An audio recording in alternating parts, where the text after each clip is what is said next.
Here's part 2 of the issues with my daughter's school. So the principal calls us and says we have to stop sending food to school for this girl. We asked why we had to stop sending food. She said because it's a liability thing. We said, okay, fine, then can we put money in her lunch account? She said, no, for security reasons, you guys cannot put money in her lunch account. I said, okay, well, that's great. Can you guys guarantee that she's going to be fed a warm meal every single day or have food? She said, we guarantee that she'll always be given something. I told them graham crackers and saltine crackers is not a lunch and she can't eat that the whole entire day. This poor child is probably starving.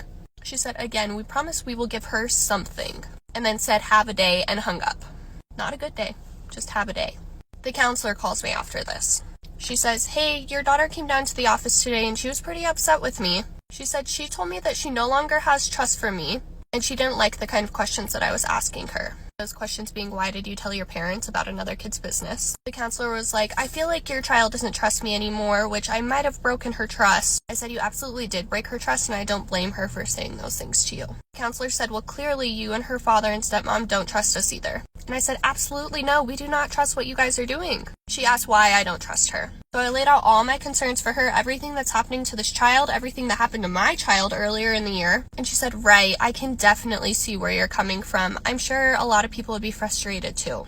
Again, no apologies, no nothing. She then said, I know it's a really big decision to decide if you're going to uproot your whole child's life and move them. I said, you know, this move has been planned. We've known we were going to move for about a year now. I told her my daughter knew we were going to move. It's always been the plan. It's nothing new. And we were not moving out of district, but now we will not be going back to that school. We did file a report with CPS. We are getting updates on the report with CPS. We will continue to bring snacks or food or whatever this kid needs. Because when my daughter gave her this stuff, she started crying and she was so grateful and said thank you. She eats every piece of lunch that my daughter brings her. She brought her a bag of snacks to take home and said, hey, you can eat these later on at home because I don't want you to get hungry. And the child is extremely grateful for all of it and continues to tell my daughter thank you.